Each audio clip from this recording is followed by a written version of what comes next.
그러면 같이 기도하고 시작하겠습니다. Chúng ta cùng cầu nguyện nhé. 거룩하시고 자비로우신 우리 아버지 하나님 진심으로 감사드립니다. Chúng con thật lòng dâng lời cảm tạ Đức Chúa Trời là Cha của chúng con, là đấng thánh khiết và giàu lòng thương xót. 예수님의 보혈로 저희 모든 죄를 깨끗이 영원히 씻어주심에 진심으로 감사드립니다. Chúa, chúng con thật lòng dâng lời cảm tạ Chúa vì Ngài đã tẩy sạch tội lỗi của chúng con đời đời một lần được cả bằng huyết báu của Đức Chúa Giêsu. 영원히 저희를 용서해 주시고 지금도 용서해 주심에 감사드립니다. Chúng con cảm tạ Chúa vì Ngài đã tha thứ cho chúng con đời đời, và đến tận bây giờ Ngài cũng đang tha thứ cho chúng con. 하나님의 은혜에 보답하며 살아갈 수 있도록 말씀과 또 교제로 늘 힘을 주심도 감사드립니다. Và chúng con cũng cảm tạ Chúa vì Ngài luôn dẫn dắt và ban cho chúng con sức lực để cho chúng con có thể luôn dạn dĩ bằng lời của Chúa. 여호와께서 저에게 주신 그 모든 은혜들 늘 기억하고 또 생각하며 살아갈 수 있도록 도와주시옵소서. Chúa ơi, xin Chúa Ngài giúp đỡ chúng con để chúng con luôn sống mà ghi nhớ đến cái ân điển mà Đức Giê-hô-va đã ban chúng con. 그래서 저희 모두가 그 주님의 은혜에 보답하며 살다가 주님 앞에 설 수 있도록 인도해 주시옵소서. Xin Chúa dẫn dắt để nhờ đó mà tất cả chúng con đều có thể sống một đời sống báo đáp ân điển lớn nào đó của Ngài và gặp Ngài. 주님의 사랑으로 또 주님이 공급해 주시는 힘으로 저희 더욱 서로 대접하며 용서하며 기도하는 형제 자매들이 될 수 있도록 일깨워 주시옵소서. Chúa ơi, xin Chúa hãy đánh thức chúng con để thông qua sức lực, tình yêu thương và ân điển mà Ngài ban cho chúng con, thì chúng con cũng có thể tha thứ cho nhau, tiếp đãi lẫn nhau và cầu nguyện cho nhau. 어려운 상황 중에 계신 분들이 있습니다. Chúa ơi, có những anh chị em đang ở trong khó khăn. 선하신 주님을 의지함으로 믿음으로 인내할 수 있도록 도와주시옵소서. Xin Chúa Ngài cũng giúp đỡ để những anh chị em đó có thể dựa dẫm vào Đức Chúa Trời nhân lành mà kiên nhẫn vượt qua. 우리 주 예수 그리스도 이름으로 기도드렸습니다. Chúng con thành tâm cầu nguyện nhân danh Đức Chúa Giêsu Christ. 아멘. 예, 구약 성경 창세기 Chúng 37장입니다. ta mở sách Kinh Thánh Cựu Ước, sách Sáng Thế Ký, 37장. đoạn 37.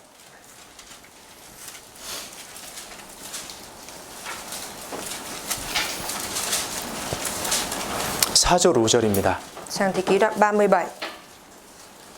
Câu 4, câu 5 ạ. 제가 읽습니다. Thầy sẽ đọc cho ạ. 그 영들이 아비가 형제들보다 그를 사랑함을 보고 그를 미워하여 그에게 언사가 불평하였더라. Khi các anh thấy cha thương Joseph hơn họ thì sinh lòng ganh ghét và không thể nói năng tử tế với cậu được. 요셉이 꿈을 꾸고 자기 형들에게 고하매 그들이 그를 더욱 미워하였더라. Một đêm kia Joseph nằm mộng và thuật lại cho các anh nghe nên họ càng thêm ganh ghét. 노인과 바다라고 하는 그 소설 작품을 쓴 해밍웨이가 있습니다. Có một nhà văn học tên là Hemingway, là một người đã viết ra một cái tiểu thuyết về ông già và biển cả ấy. 예, 그 해밍웨이가 썼던 작품 중에요. 세계의 수도라고 하는 단편 소설이 있습니다. Và ở trong các cái tiểu thuyết mà ông Hemingway đã viết ra thì trong đó có một cái tiểu thuyết có tựa đề là thủ đô của thế giới ấy. 예, 거기에는 한 아버지와 10대 아들 파코라는 아이가 나옵니다. Và ở trong đó thì có xuất hiện một cái nhân vật tên là Paco, là người cha cùng với đứa con của mình khoảng 10 tuổi ạ. 예, 배경이 스페인인데요. 이 파코라는 이름은 그 스페인에서 굉장히 흔한 이름이라고 합니다. Và bối cảnh ở đấy là ở Tây Ban Nha, là cái tên mà kiểu phổ thông á, giống như cái tên người Việt của mình có nhiều, ví dụ tên Trung thì có nhiều tên như vậy ấy. Thì cái đấy là một cái tên phổ thông ạ. 예, 그런데 파코와 아버지와의 갈등이 너무나 심해져서 이제 아들 파코는 집에서 나가게 됩니다. Nhưng mà bởi vì Paco là con trai. 예. Thế nên là con trai là Paco này với cả bố của mình thì hay tranh cãi với nhau. Thế là có một ngày thì tranh cãi lớn với nhau. Thế nên là đứa con trai này đã bỏ nhà đi ạ. 아버지는 그런 아들을 찾기 위해서 이제 돌아다니고요. Và người cha này thì đã đi tìm con, đi lại xung quanh để tìm con ạ. 결국 이제 신문에 광고를 냅니다. Và cuối cùng thì đã đăng lên báo ạ. 파코야, 아버지가 용서한다. Paco ơi, cha tha thứ cho con. 내일 우리 어느 신문사 앞에서 12시에 만나자. Ngày mai vào lúc 12 giờ chúng ta hãy gặp nhau ở một cái đài truyền hình này nhé. 그런데 그 다음 날 그 신문사 앞에 12시에 어떤 일이 벌어졌는지 아십니까? Nhưng mọi người có biết được là ngày hôm sau vào lúc 12 giờ thì ở trước cái tòa soạn báo nọ thì đã xảy ra chuyện gì không ạ? 파코라는 이름을 가진 800명의 청년들이 모였습니다. Thì đã có 800 thanh niên tên là Paco đã tập trung lại ở trước cái tòa soạn báo đấy ạ. 야, 그걸 보면서 참 마음에 상처 있는 분들이 많구나를 생각해 봤습니다. Và khi mà nhìn vào điều đấy á, thì thầy thấy được rằng thực sự có rất nhiều người đã bị tổn thương ạ. 그 800명의 파코도 그렇고요.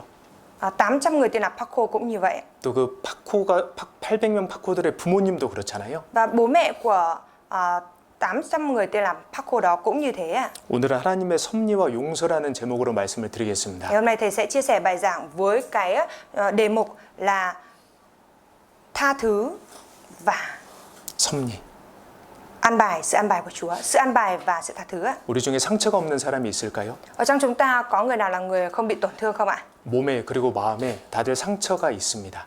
Ở trong cơ thể cũng như là trong tấm lòng của từng người ai cũng có sự tổn thương ạ. 그런데 몸에 난 상처보다 마음에 난 상처는 참 치유가 어렵습니다. Nhưng mà cái vết thương của cơ thể thì so với cái vết thương của cơ thể thì sự tổn thương ở trong tấm lòng thì khó trị liệu hơn ạ. 몸에 난 상처에서 흘러나오는 피와 고름은요, 닦아내면 됩니다. Những cái vết thương ở trên cơ thể khi mà máu hoặc là cái mủ nó chảy ra như vậy chỉ cần lau đi là được ạ. 그런데 마음의 상처에서 흘러나오는 부정적인 생각들은요, Nhưng mà những cái suy nghĩ tiêu cực nó xuất phát ra từ trong tấm lòng.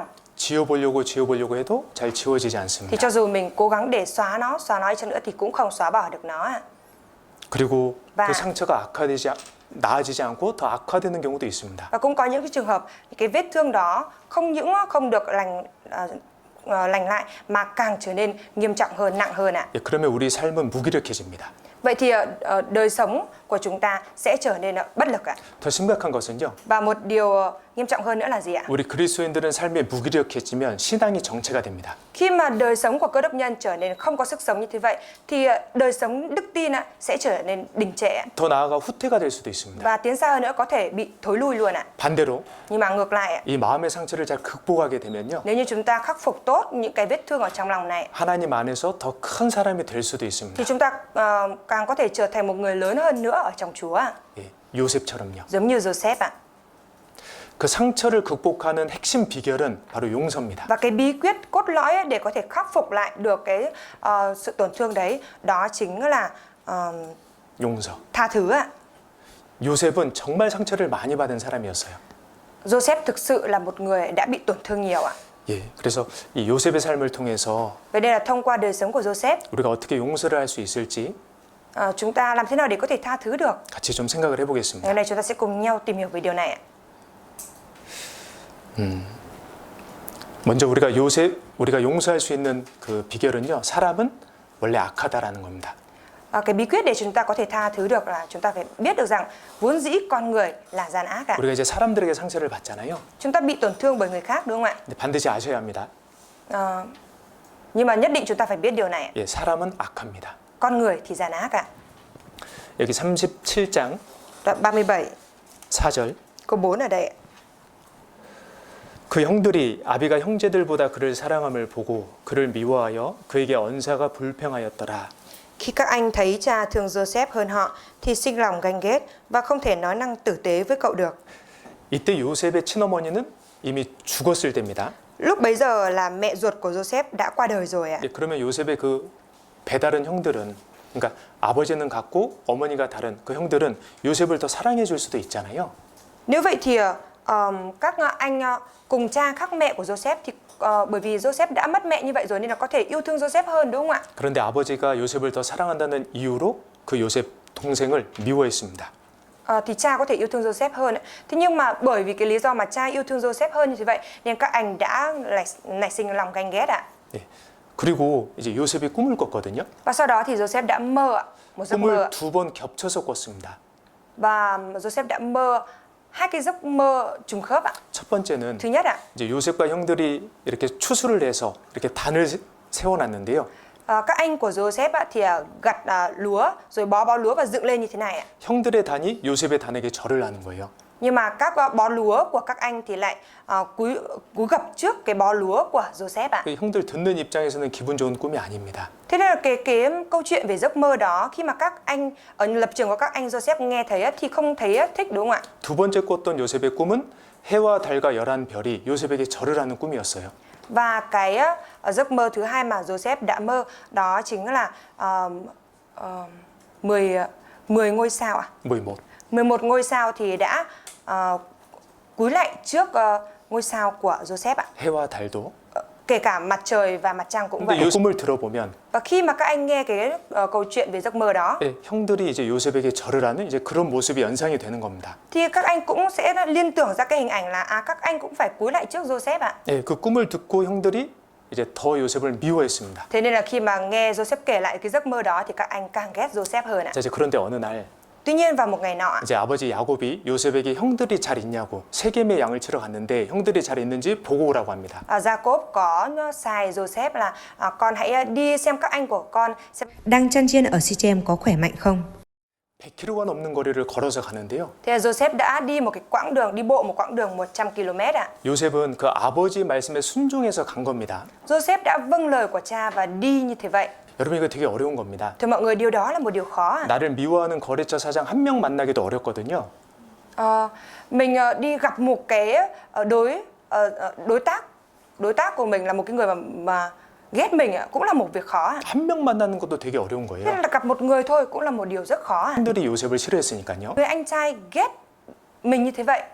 그 형들에게 간다라는 게 사실 쉽진 않았을 겁니다. Nên là cái việc mà tìm đến với những người anh như thế nó là một điều không hề dễ ạ. 자, 그런데 형들이 요셉이 오는 걸 보고요. Tuy nhiên khi các anh nhìn thấy Joseph đến ạ 악한 계획을 세웠습니다. thì đã lập ra một cái kế hoạch ác ạ. 요셉이 입고 있던 채색 옷을 빼앗아 버리고 Các anh đã lột ra cái áo choàng mà Joseph đang mặc ạ, rồi xé ra. 옆에 물이 없는 구덩이에 던져버렸어요. Rồi ném Joseph vào trong một cái hố không nước ạ. 요셉은 형들에게 살려달라고 애원했을 겁니다. Và có lẽ là Joseph cũng đã nài xin các anh là xin hãy cứu em ạ. 근데 형들이 뭐 했는 줄 아세요? Nhưng mà mọi người có biết các anh đã làm gì không ạ? 37장 25절. Đoạn 37 câu 25 ạ.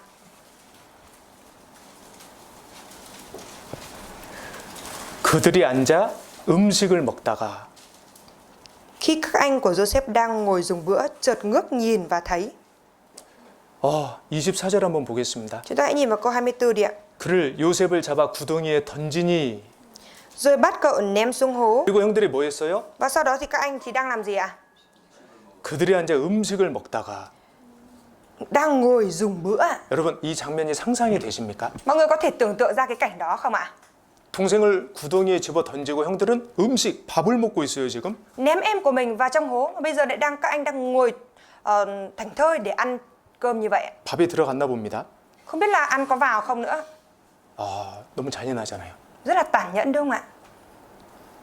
그리고 이제 요셉의 và 형들이 아버지 야곱에게 말합니다. 요셉이 죽은 것 같습니다. Các anh của Joseph thì về báo cáo với cha của Joseph, và cha là Joseph đã chết rồi. 이 옷, 이 채색 옷, 이거 요셉 거 아닙니까 아버지? Cha ơi, cha hãy nhìn xem cái áo choàng này chẳng phải là của Joseph hay sao? 형들이 염소를 죽여서 피를 그 옷에 묻혔거든요. Bởi vì các anh đã giết chết con chiên rồi lấy máu con chiên đó bôi vào cái áo choàng của Joseph ạ. 아버지 야곱이 큰 충격에 휩싸입니다. Và đã khiến cho Jacob, cha của Joseph, gặp phải một cái sự chấn động lớn ạ. 그 슬퍼하는 아버지 야곱에게 Với 형들이 어떻게 했는지 아세요? các người anh này đã làm gì đối với người cha đang rất là đau buồn về Joseph không ạ? 여기 35절. Ở trong câu 35 ở đây ạ. 그 모든 자녀가 위로하되. Tất cả các con trai con gái đều an ủi ông ạ. 아니 지금 요셉의 형들은 거짓말을 하고 있잖아요. Rõ ràng là các anh của Joseph đang nói dối cha. 근데 지금 아버지를 또 위로하고 있습니다. Nhưng mà bây giờ lại đang an ủi cha. 야, 이게 얼마나 위선적입니까? Đây là một cái hành động đạo đức giả biết bao ạ. 사람이 그렇다니까요. Con người là như vậy đấy ạ. 그리고 이제 Và 하나님의 도우심으로 nhờ sự giúp đỡ của Đức Chúa Trời, 요셉이 미디안 상인들에게 팔려서 애굽의 종으로 끌려갑니다. Joseph đã bị bán sang Midian 예. làm nô lệ của Ai Cập ạ. 거기서 보디발이라고 하는 사람에게 이렇게 구매가 돼서 거기서 이제 봉사를 하는데요. Và tại đó thì Joseph đã được một người Potiphar mua về và làm đầy tớ ở nhà đó ạ. 아시는 것처럼 보디발의 아내가 요셉에게 동침하자고 명령을 합니다. Giống như mọi người cũng đã biết thì vợ của Potiphar đã liên tục cám dỗ Joseph ăn nằm với bà ấy. 성경에는 요셉에게 청하여라고 되어 있는데 영어 성경 보시면 명령한 겁니다. 나랑 동침하자. ở trong kinh thánh của mình 네. thì nói là nài 유혹. cám dỗ Joseph là ăn nằm với mình, nhưng mà ở trong kinh thánh tiếng Anh thì sao? 그러니까 명령을 거절했다라는 거는 요셉이 더 대단한 거예요. Sau kinh thánh tiếng Anh thì có nói là từ chối cái mệnh lệnh đó. Thế là cái việc mà từ chối mệnh lệnh là một cái điều khó đúng không ạ? 그러니까 회사의 명령, 어떤 회사가 시키는 일이기 때문에 그거를 해야 하기 위해서 죄와 타협하는 경우도 있습니다. Cũng có những cái trường hợp là bởi vì công ty ra mệnh lệnh như thế này, phải làm cái này gì đó, nhưng mà có những trường hợp thì lại thỏa hiệp với tội lỗi để làm cái điều đấy ạ. 아니 생계를 유지해야 되니까 어쩔 수 없지 하면서 죄와 타협하는 경우도 있습니다. Cũng có những cái trường hợp là để có thể duy trì được cái 생계, 돈을 벌어야 되니까. để có thể duy trì được cái sinh nhai kiếm tiền như thế vậy thì không còn cách nào khác đành phải phạm tội ạ. Thỏa hiệp với tội lỗi ạ. 근데 요셉은 그런 타협을 절대 안 한 거예요. Nhưng mà Joseph tuyệt đối không có thỏa hiệp ạ. 근데 결국 이제 cuối cùng 보디발의 아내의 유혹을 뿌리치고 요셉은요?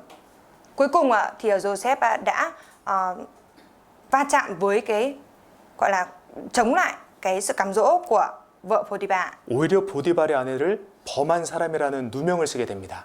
Mà ngược lại thì vợ của Potiphar lại vu oan cho Joseph về cái tội là cưỡng hiếp ạ. 근데 창세기 읽어 보시면요. Nếu chúng ta đọc ở trong sách Sáng Thế Ký ạ, 보디발 아내가 자기가 피해자인 척을 합니다. thì chúng ta thấy được rằng vợ của Potiphar thì giả bộ như mình là người bị hại ạ. 자기가 가해자인데요.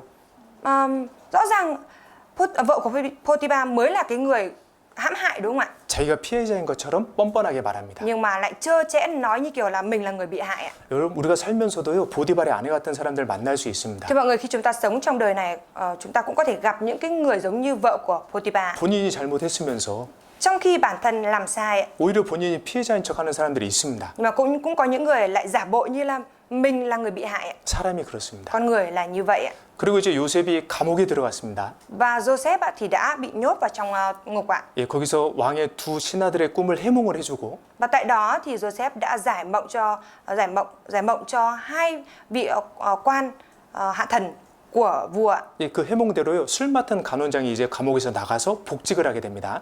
Và theo đúng như cái giải mộng cho nghĩa cái giấc mơ của vị quan hầu rượu, thì vị quan hầu rượu này thì đã được thả ra khỏi ngục ạ và được phục hồi lại trước quan hầu rượu ạ. 예, 그러면서 부탁을 하죠. Và lúc đó thì Joseph đã nhờ vả. 저는 여기 올 만큼 그런 죄 지은 사람 아닙니다. Tôi không phải là một người đã phạm cái tội lỗi để mà đi bị nhốt vào trong này. 복직하시게 되면 꼭 저를 기억해 주십시오. Xin ngài khi mà được phục lại chức quan thì hãy xin nhớ đến tôi. 그런데 그 술 맡은 간원장이 요셉을 까맣게 잊어버렸습니다. Nhưng mà vị quan hầu rượu này khi được phục chức rồi thì quên luôn Joseph ạ. 화장실 들어갈 때랑 나올 때 마음이 다른 것이죠.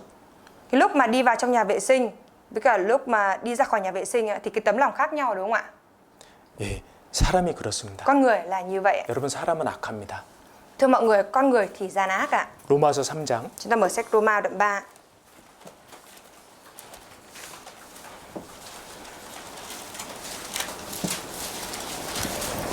사절입니다. Roma đoạn 3 câu 4 ạ.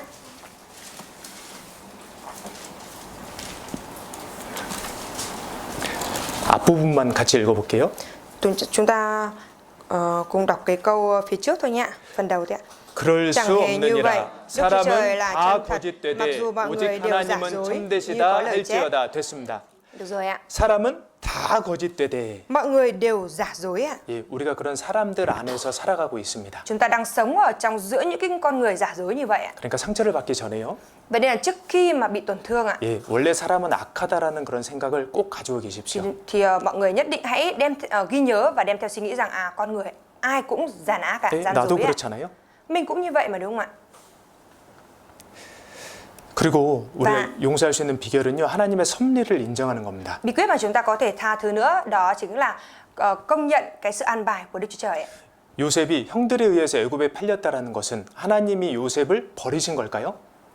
Việc mà các anh đã bán Joseph sang Ai Cập như vậy thì có phải là Đức Chúa Trời đã bỏ Joseph không ạ? 하나님께서 요셉을 잊으신 걸까요? Có phải là Đức Chúa Trời đã quên Joseph không ạ? 전혀 아닙니다. Tuyệt đối không phải ạ.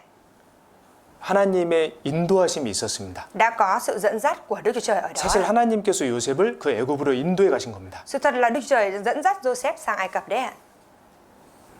하나님은 인간의 악을 이용하셔서 그분의 뜻을 이루어 가십니다. Đức Chúa Trời Ngài sẽ lợi dụng cái sự gian ác của loài người để dẫn dắt theo ý muốn của Ngài. 요셉은 하나님을 사랑하는 사람이었습니다. Joseph là một người yêu mến Đức Chúa Trời. 자신을 통해 하나님의 뜻이 이루어지길 원하는 사람이었습니다. Joseph là một người mong muốn ý muốn của Đức Chúa Trời sẽ được hoàn tất thông qua mình ạ. 하나님의 그 마음을 잘 아시잖아요. Và Đức Chúa Trời thì biết rõ tấm lòng của ông, đúng không ạ? 그러니까 그 믿음과 그 꿈에 맞는 사람으로 연단시키시기 위해서 애굽으로 데려가신 거예요. Vậy nên là Chúa đã dẫn dắt Joseph sang Ai Cập để có thể rèn luyện và huấn luyện ông trở thành một cái người đúng như cái người ở trong giấc mơ và đúng như điều ông ao ước ạ. 하나님은 결코 하나님을 의지하는 사람, 하나님께 기대는 사람을 버리지 않으십니다. Đức Chúa Trời tuyệt đối không bao giờ bỏ rơi những cái người nương cậy và tin cậy vào Chúa ạ. 외면하지도 않으십니다. Và Ngài cũng không có ngoảnh mặt làm ngơ ạ. 여기 우리 창세기 Trong 39장 sách Sáng Thế Ký đoạn 39 ạ. 1절인데요. Đoạn 39 câu 1 ạ.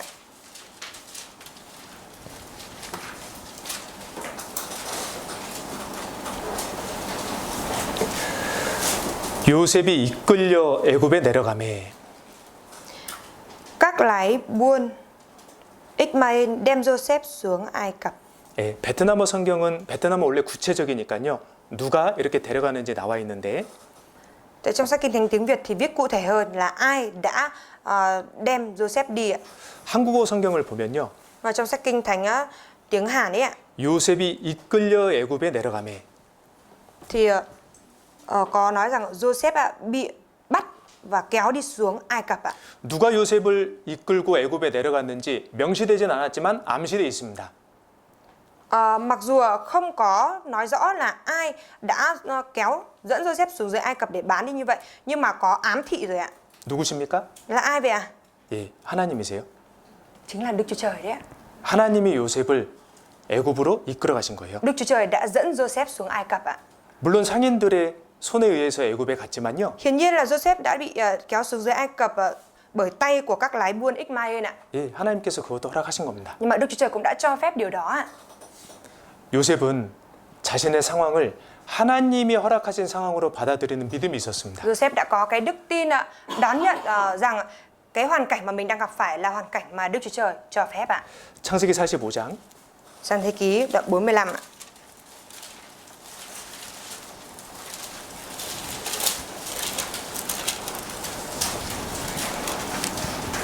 (5절입니다) Đoạn 45 câu 5 ạ.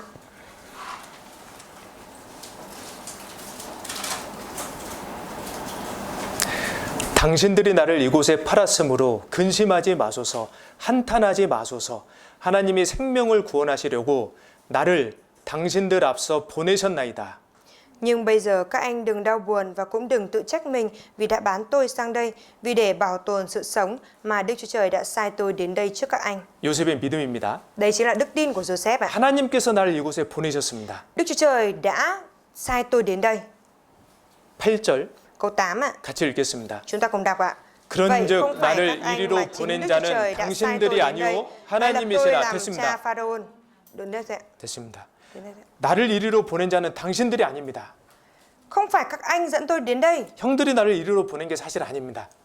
Tuyệt đối không phải là các anh dẫn tôi đến đây, 예, 하나님입니다. mà chính là Đức Chúa Trời ạ. 요셉은 믿음이 있었어요. Joseph đã có đức tin ạ. 하나님께서 자신의 삶을 인도해 주신다라는 믿음이 있었어요. Joseph đã có cái đức tin rằng Đức Chúa Trời dẫn dắt cuộc đời của mình ạ. 뿐만 아니라 Và không những thế 요셉은요. ạ, Joseph ạ 하나님께 꿈을 받았잖아요. đã nhận được cái giấc mơ từ Chúa, đúng không ạ? 그게 하나님의 뜻인 거를 알고 Và ông biết rằng đó chính là đó chính là ý muốn của Đức Chúa Trời. 정말 자기를 통해서 하나님의 뜻이 이루어지기를 간절히 원했습니다. Và ông đã khao khát mong muốn rằng ý muốn đó của Đức Chúa Trời sẽ được thực hiện thông qua mình ạ. 그걸 믿었습니다. Ông đã tin vào điều đấy ạ.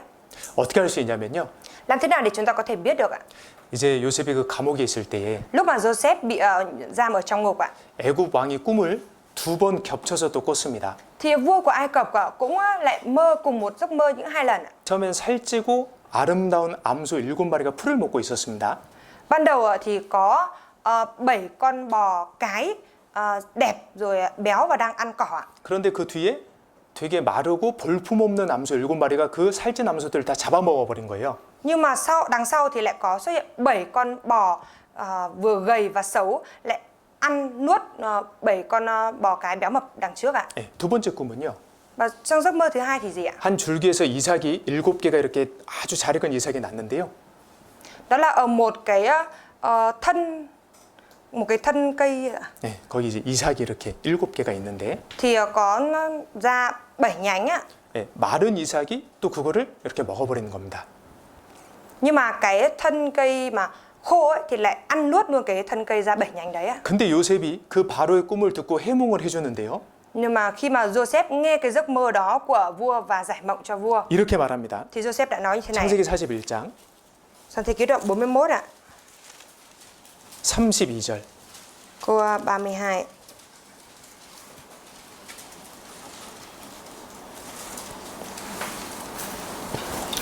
바로께서 꿈을 2번 겹쳐 꾸신 것은 하나님이 이 일을 정하셨습니다. 속히 행하시리니. Giấc mộng của bệ hạ được lặp lại 2 lần, có nghĩa là Đức Chúa Trời đã quyết định điều đó rồi và Ngài sẽ nhanh chóng thực hiện. 바로도 꿈을 2번 꿨지만 요셉도 꿈을 2번 겹쳐 꿨거든요. Mặc dù vua Pharaoh cũng đã mơ 2 lần như vậy cùng một giấc mộng, rồi Joseph cũng đã mơ 2 lần cùng một giấc mơ ạ. 예, 그러니까 요셉도 하나님의 뜻을 분명히 믿었던 거예요. Thế nên là Joseph rõ ràng là đã tin vào ý muốn của Đức Chúa Trời. 그게 뭐냐면요. Và đó là gì ạ? 하나님께서 아브라함에게 말씀해 주셨습니다. Đức Chúa Trời thì đã phán với Abraham ạ. 너희 자손들의 다른 나라로 가서 Dòng dõi của con hãy đi đến một cái vùng khác, 예, 객이 되어서 살다가 rồi sống ở đó, 노예가 되어서 손님이 되어서 살다가 sống làm khách ở đó. 그리고 다시 4대 만에 돌아올 거야. Đến thế hệ thứ tư thì quay trở về. 그게 요셉의 증조 할아버지였던 아브라함에게 주신 하나님 뜻이거든요. Đấy chính là ý muốn của Đức Chúa Trời ban cho Joseph là cho Joseph Abraham. là tổ tiên của Abraham ạ. Cụ của Abraham. 네. 그러니까 이제 요셉은 그 꿈을 꾸면서요. Vậy nên khi mà Joseph mơ giấc mơ đó ạ, 자신을 통해서 그 꿈이 이루어지기를 정말 바랬던 거예요. thì Joseph rất mong rằng cái giấc mơ này sẽ được hoàn thành thông qua mình, được thực hiện thông qua mình ạ. 그러니까 진짜 요셉은 하나님을 믿었습니다. Nên là Joseph thực sự đã tin vào Đức Chúa Trời ạ. 자기에게 하나님의 뜻이 있다라는 걸 믿었습니다. Joseph tin rằng là rõ ràng có ý muốn của Đức Chúa Trời ở nơi mình ạ. 그래서 창세기 50장 보시면요. Ra mở sách Sáng thế ký đoạn 50.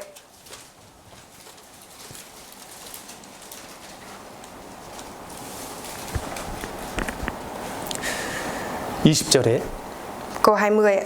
당신들은 나를 해하려 하였으나 하나님은 그것을 선으로 바꾸사 오늘과 같이 만민의 생명을 구원하게 하시려 하셨나니. Các anh định hại tôi nhưng Đức Chúa Trời lại định cho nó thành điều lành để thực hiện việc đang xảy ra hôm nay, tức là bảo tồn sự sống cho bao nhiêu người. 요셉은 계속해서 하나님 얘기를 하죠. Joseph liên tục nói về Đức Chúa Trời đúng không ạ? 자신의 인생에 함께 하시는 하나님을 인정하고 있는 거예요. Tức là Joseph đang công nhận Đức Chúa Trời là đấng ở cùng với cuộc đời của mình ạ. 여러분 그래서 하나님은요. Thưa mọi người, vì vậy nên Đức Chúa Trời ạ, 예, 하나님께 뜻을 품은 사람들을 훈련해 나가십니다. Ngài sẽ huấn luyện, rèn luyện những cái người nào mà có cái ý muốn của Đức Chúa Trời ạ, 하나님이 귀하게 쓰시려고요. để sử dụng người đó một cách quý giá. 예, 그래서 상처라고 생각하시면 안 되고요. Thế nên chúng ta không được nghĩ đó là sự tổn thương ạ, 예, 그걸 훈련이라고 mà 생각하시면 chúng ta nghĩ rằng đó là sự huấn luyện của Chúa là được. 하나님께서 저 사람을 위해서 나를 단련시키시구나. Đức Chúa Trời Ngài đang thông qua cái người đó để rèn luyện mình. 하나님께서 이 상황을 통해서 나를 연단시키시는구나. Hóa ra Đức Chúa Trời Ngài thông qua cái hoàn cảnh này để tôi luyện mình. 예, 그리스도인들은 그렇게 생각하는 게 맞습니다. Cơ đốc nhân nghĩ như vậy là đúng ạ. 그러면 Nếu vậy thì 상처를 좀 덜 받으실 거예요. Như vậy thì sẽ đỡ bị tổn thương hơn ạ. 그러니까 상처 가운데 꼭 하나님을 개입시키십시오. Khi mà chúng ta cảm thấy là mình bị tổn thương thì mọi người nhất định cho Đức Chúa Trời can thiệp vào đó đi ạ. 하나님께서 Can 허락하셨다. thiệp vào đó đi ạ. Chúng ta nghĩ rằng Đức Chúa Trời đã cho phép điều này 하나님은 알고 계신다. và Đức Chúa Trời biết rõ điều này. 하나님이 나를 사랑하셔서 이런 환경을 주시는 것이다. Đây hoàn cảnh này là bởi vì Đức Chúa Trời yêu thương mình nên Ngài đã cho phép hoàn cảnh này xảy đến với mình. 예, 실제로 요셉이 겪었던 일들을 한번 생각을 해보세요. Trên thực tế chúng ta hãy nghĩ đến những cái việc mà Joseph đã trải qua đi ạ. 정말 요셉에게 필요한 과정이었습니다. Thực sự đó là một cái quá trình cần thiết cho Joseph ạ. 요셉이 노예였는데 Joseph là một nô lệ ạ, 주인의 아내에게 유혹을 받았잖아요. bị cám dỗ bởi vợ của chủ ạ. 총리가 됐을 때는요. Nhưng mà cái lúc mà Joseph trở thành tể tướng thì sao? 더 많은 이성의 유혹이 있을 수도 있지 않았겠습니까? Thì chẳng phải là sẽ có nhiều cái sự cám dỗ của người khác giới hơn nữa hay sao? 요셉이 잘생겼다고 성경에 기록이 됐잖아요. Ở trong sách Kinh Thánh thì có ghi chép rằng Joseph là đẹp trai ạ. 일은 또 얼마나 잘합니까? Và rồi làm việc giỏi biết bao ạ. 그리고 애굽이라는 곳이 성적으로 얼마나 타락했습니까?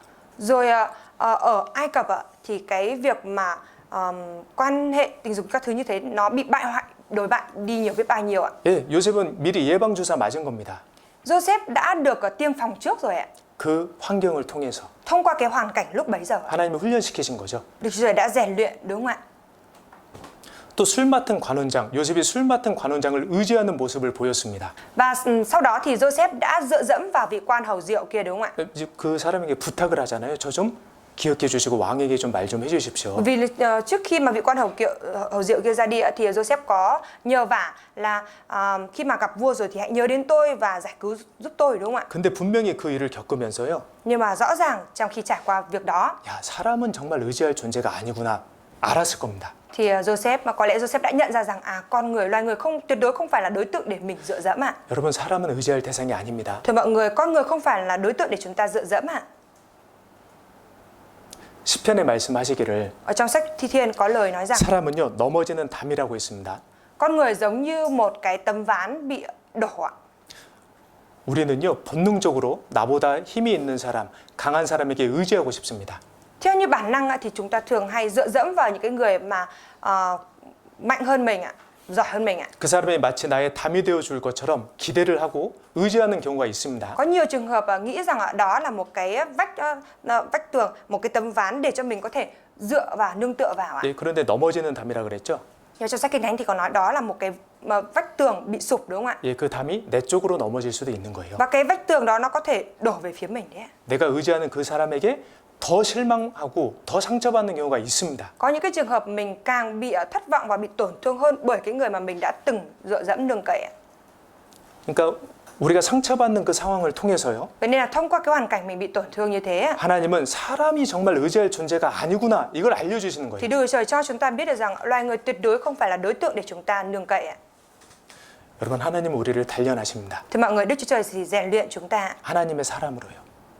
rèn luyện chúng ta thành người của Đức Chúa Trời ạ. 그 과정 중에 우리가 상처를 받을 수 있는 거예요. Và trong cái quá trình đó thì chúng ta có thể bị tổn thương ạ. 내 생각을 해보면 그건 연단입니다. Và chúng ta nghĩ kỹ thì chúng ta sẽ biết được rằng đó là sự rèn luyện của Chúa. 훈련입니다. Đó là sự huấn luyện của Chúa. 육신적으로 생각해보면 상처입니다. Khi mà nghĩ về mặt thể xác thì đó là vết thương ạ. Sự tổn thương ạ. 하나님을 개입시켜 보십시오. Nhưng mà chúng ta hãy cho Đức Chúa Trời được can thiệp vào trong đó đi ạ. 하나님 안에서 생각을 해보십시오. Và chúng ta hãy nghĩ ở trong Đức Chúa Trời đi ạ. 나를 위한 하나님의 사랑입니다. Đó chính là tình yêu thương mà Đức Chúa Trời dành cho mình đấy ạ. 연단이거든요. Bởi vì đấy là sự rèn luyện ạ. 시편 105편 Chúng ta mở sách Thi Thiên ạ. Đoạn 105.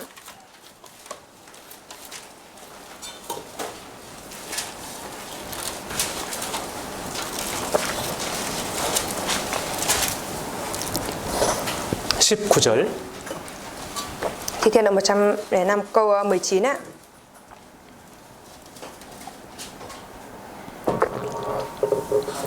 예, 같이 읽겠습니다. Chúng ta cùng đọc với nhau nhé. 곧 Cho đến khi 여호와의 điều ông nói 말씀이 trở thành 응할 sự thật, 때까지라 lời 그 của Đức 말씀이 Giê-hô-va 저를 đã minh chứng cho ông. 단련하였노라. 요셉에 대한 말씀입니다. Đây là lời nói về Joseph ạ. 그 말씀이 저를 단련하였도다. Lời của Đức Chúa Trời đã minh chứng cho ông. Tiếng Hàn thì có là đã rèn luyện ông ạ. 예, 하나님은 요셉을 정말 단련시키셨습니다. Thực sự là Đức Chúa Trời đã rèn luyện Joseph ạ. 너무나 상처받기 쉬운 그 환경 안에서요. Ở trong một cái hoàn cảnh rất dễ bị tổn thương như thế vậy ạ. 욥기 23장도 Chúng ta 보겠습니다. mở sách Job đoạn 23 10절에요. câu 10.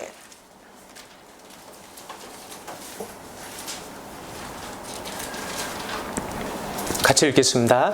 Sách Job đoạn 23 câu 10 chúng ta cùng đọc với nhau ạ.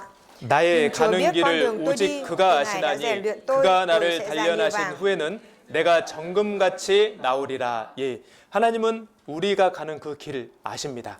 Vâng, Đức Chúa Trời Ngài biết con đường mà chúng ta đi ạ. 우리가 달려갈 길을 하나님이 정해 주셨습니다. Cái con đường mà chúng ta đang chạy này là con đường mà Đức Chúa Trời đã định ra. 그리고 그 길을 잘 달려갈 수 있도록 도와주시는데요. Và Ngài cũng giúp đỡ để cho chúng ta có thể chạy thật tốt ở trên con đường đó. 그리고 단련하십니다. Và Ngài rèn luyện nữa ạ. 근데 여기 이렇게 돼 있죠. 정말 단련하신 후에는 거나요? 내가 정금같이 나오리라. Khi Ngài đã rèn luyện tôi sẽ ra như vàng.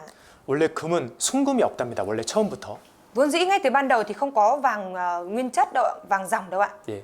근데 도관이라든지 풀무에 넣어야 이게 정금으로 열을 받아야 정금만 나온대요. 불순물은 빠지고. không có vàng tinh chất ngay từ ban đầu đâu ạ. Mà ban đầu khi mà người ta có vàng như vậy thì người ta sẽ rèn nó để loại bỏ các tạp chất, thì lúc đó mới có vàng tinh chất được ạ. 예, 우리 구원받은 그리스도인들은 하나님의 사람들입니다. Và những người đã nhận được sự cứu rỗi như chúng ta là gì ạ? 하나님의 사람들, Là những người của Đức Chúa Trời ạ. 하나님의 자녀입니다. Là con cái của Đức Chúa Trời. 그런 하나님께서 우리를 얼마나 사랑하시겠습니까? Và Đức Chúa Trời đó thì yêu thương chúng ta biết bao nhiêu ạ. 그래서 우리에게 꼭 필요한 훈련을 시키시는 거예요. Vậy nên là Ngài nhất định sẽ rèn luyện chúng ta những cái sự rèn luyện cần thiết ạ. 우리가 하나님의 사람이 되어서 하나님의 일을 할 수 있도록요. Để chúng ta có thể trở thành người của Đức Chúa Trời và làm việc của Đức Chúa Trời ạ. 하나님의 일을 하기 전에 먼저 하나님의 사람이 돼야 합니다. Trước khi làm việc của Đức Chúa Trời thì phải trở thành người của Đức Chúa Trời đã. 의욕만 앞서면요, 하나님의 일을 하면서 사람들을 다치게 할 수 있거든요, 마음을. Không biết ý muốn của Chúa là gì mà cứ hăng hái làm việc Chúa thì có thể khiến lòng người khác bị tổn thương ạ. 다치게 할 수 있어요. Thì có thể là va chạm với những người khác đấy ạ. 다치게. 예, 그러니까 하나님의 일을 하는 것보다 내가 하나님의 사람이 되는 게 먼저예요. Thế là trước khi mà làm công việc của Đức Chúa Trời thì bản thân mình phải trở thành người của Đức Chúa Trời trước đã. 그래서 저 사람 이상한 사람이야라고 생각하지 마시고요. Nhưng mà chúng ta đừng nghĩ rằng cái người kia là người kỳ lạ. 아, 하나님께서 저 사람을 통해 나를 지금 훈련시키시는구나 생각하세요. Mà chúng ta hãy nghĩ rằng hóa ra Đức Chúa Trời Ngài đang thông qua cái người đó để rèn luyện mình, huấn luyện mình. 이 회사 이상해라고 생각하지 마시고요. Thì chúng ta cũng đừng suy nghĩ rằng ôi cái công ty này lạ quá. 예, 이 회사에서 하나님이 나를 훈련시키신다고 생각을 하셔요. Mà chúng ta hãy suy nghĩ rằng Đức Chúa Trời Ngài đang muốn rèn luyện, huấn luyện mình ở trong cái công ty này, thông qua công ty này. 그러면 딱 맞습니다. Như thế thì mới đúng ạ. 그러니까 우리가 육신적인 눈으로 보면 상처인데요. Khi mà chúng ta nhìn bằng con mắt của xác thịt thì chúng ta bị tổn thương ạ. 거기서 하나님을 생각할 때에 Nhưng mà khi tại đó chúng ta nghĩ đến Đức Chúa Trời 그 상처가 은혜가 됩니다. thì cái sự tổn thương đó lại trở thành ân điển ạ. 그게 문화십니다. Đấy chính là Manasseh ạ. 창세기 41장. Sang thế ký 31 ạ. 예. 신년 수련회 때 잠깐 말씀드렸습니다. Cái nội dung này thì hội tu dưỡng năm mới thầy đã chia sẻ một chút rồi đấy. 51절. Sang thế ký đoạn 31 câu 51 ạ.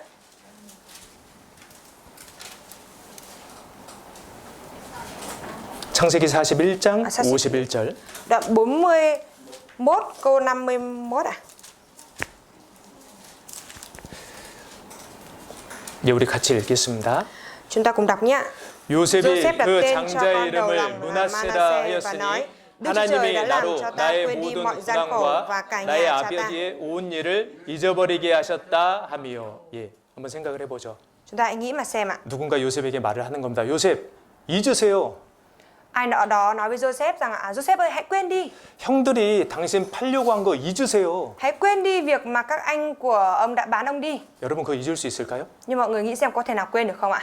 죽을 때까지 못 잊습니다. Có lẽ là không thể quên được cho đến tận lúc chết ạ. 예, 근데 Tuy nhiên ạ, 그 상처가 nhưng cái sự tổn thương đó 은혜가 되는 그 마법이 있는데요. có cái phép thuật để có thể biến được cái sự tổn thương đó thành ân điển ạ. 하나님께서 Đức Chúa Trời, Đức Chúa Trời, 예, 아비를 잊어버리게 하셨어요. Đức Chúa Trời đã làm cho ta quên đi mọi gian khổ và cả nhà cha ta. 그러니까 그 순간순간을 돌아보면 다 상처가 되는 일이었는데요. Khi mà nhìn lại thì từng khoảnh khắc đó là những cái việc khiến cho mình bị tổn thương ạ. 돌아보니까 Nhưng mà nhìn lại rồi 하나님께서 나를 인도해 주신 과정이었어요. thì lại thấy rằng đó chính là cái quá trình mà Đức Chúa Trời dẫn dắt mình ạ. 그러니까 상처라고 생각했는데 Nên là mình đã từng suy nghĩ đó là sự tổn thương, 예, 그게 은혜였어요. nhưng mà bây giờ nó lại thành ân điển ạ. 그게 문하세입니다. Đấy chính là Manasseh ạ.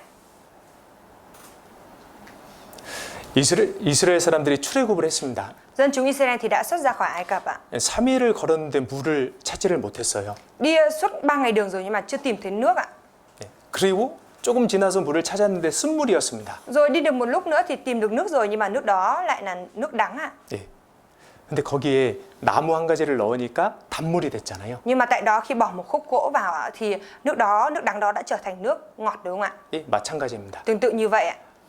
내가 생각했을 때 쓴물, Khi mà mình nghĩ thì đó là nước đắng, 상처고요. đó là sự tổn thương, 아픔이지만 đó là sự đau đớn. 거기에 십자가의 예수님을 개입을 시켜보면 Nhưng mà nếu như chúng ta bỏ thập tự giá của Đức Trời gia nhập vào đó, 우리 하나님의 그 사랑을 생각을 해보면요. và khi mà chúng ta nghĩ đến tình yêu thương của Đức Chúa Trời 감사할 수 있다니까요. thì trong hoàn cảnh đó chúng ta có thể cảm tạ được ạ. 하나님은 나보다 나를 더 잘 아십니다. Bởi vì Đức Chúa Trời là đấng biết rõ mình hơn chính mình ạ. 하나님은 나보다 나를 더 사랑하십니다. Và Đức Chúa Trời yêu thương mình hơn chính mình ạ. 하나님은 내가 정말 잘 되기를 원하시는 분입니다. Và Đức Chúa Trời Ngài là đấng mong muốn mình được trở nên tốt đẹp ạ. 그분이 허락하셨다면 Nếu như đấng ấy đã cho phép ạ, 이유가 있는 거예요. thì có lý do ạ. 아픔도, Kể cả sự đau đớn, 고통도, kể cả sự thống khổ, 예, 그건 사랑입니다. đó chính là tình yêu thương. 므낫세를 기억하십시오. Mọi người hãy ghi nhớ đến Manasseh đi ạ. 그 찬양 중에 Ở trong những cái bài thánh ca 유노 베럴된 아이라는 찬양이 있습니다. thì có một cái bài thánh ca tên là Ngài biết rõ con hơn con ạ. 예, 가사를 제가 한번 읽어드려 볼게요. Thầy sẽ đọc lời của bài hát cho các anh chị em nghe ạ. 길을 안다고 그렇게 생각을 했어요.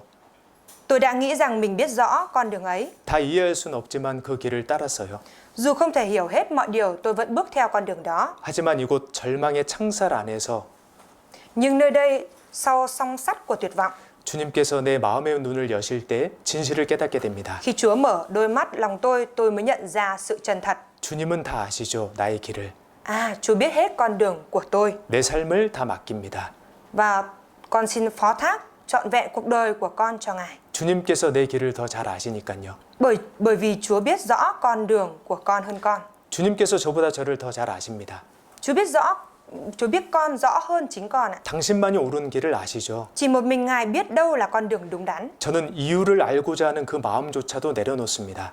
Con buông bỏ cả tấm lòng muốn hiểu cho ra lý do. 당신께서 저보다 저를 더 잘 아시니까요. Bởi vì Ngài, Chúa biết con rõ hơn chính con. 시련의 세월들이 내게 준 한 가지. Giống như một bài thi không biết đáp án. 그 뒤에 시련의 세월이 내게 준 단 한 가지. Một thử thách những năm tháng thử thách chỉ cho con một điều. 다 이해하지 못해도 주를 신뢰하는 것. Dù không hiểu tất cả nhưng con vẫn tin cậy nơi Chúa.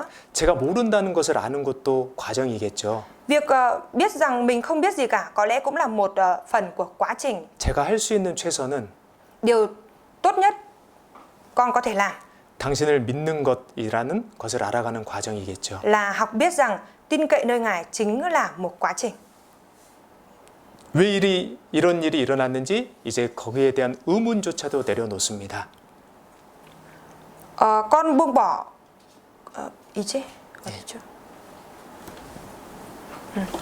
con buông bỏ cả câu hỏi vì sao chuyện này lại xảy ra. 주님께서 저보다 저를 더 잘 아시니까요. Bởi Chúa biết con rõ hơn chính con. 예, 주님은 우리보다 더 잘 아십니다. Vâng, Chúa biết chúng ta hơn cả chính chúng ta. 그 주님이 허락하신 길이라면 Nếu như đây là con đường mà Chúa cho phép ạ, 이해는 되지 않아도 믿을 수는 있는 거예요. thì cho dù mình chưa hiểu nhưng mình vẫn có thể tin được ạ. 나를 위한 길이란 걸요. Đó là con đường dành cho mình ạ. 그리고 상처를 준 사람들은요, 결국 대가를 치르게 돼 있습니다. Và những cái người mà gây tổn thương cho mình thì cuối cùng họ sẽ phải gánh trả cho cái giá phải trả cho việc gây tổn thương đó. 예, 죄책감이라는 걸 느끼게 돼 있습니다. Chính họ sẽ cảm nhận được cái cảm giác tự trách bản thân ạ.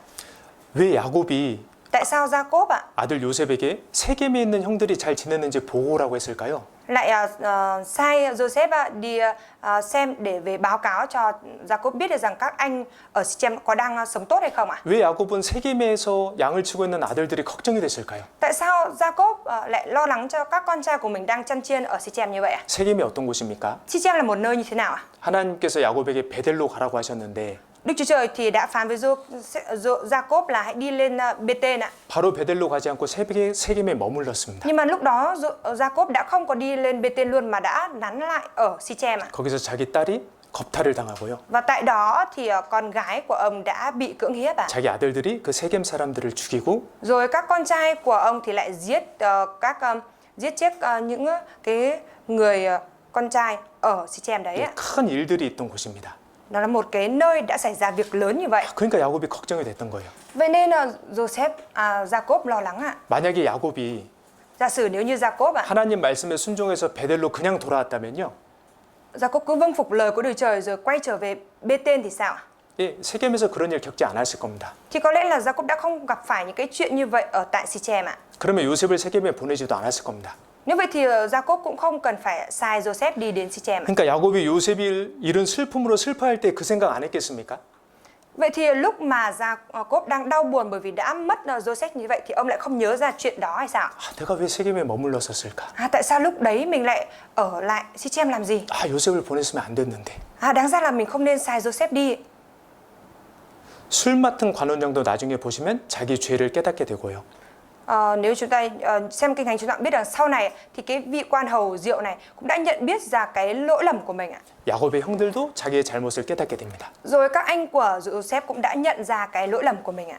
예, 죄책감이라는 게 있습니다. Có cái việc tự trách về tội lỗi đấy ạ. 아니 그러면 죄책감을 느끼지 못하는 사람들도 있는데요. Nếu vậy thì cũng có những người không có cảm giác tự trách gì cả. 양심에 화인 맞은 것처럼요. Bị chai lì rồi không có cảm nhận được cái sự tự trách lương tâm nữa. 아, 그 사람은 죄책감이 없는데 어떻게 합니까?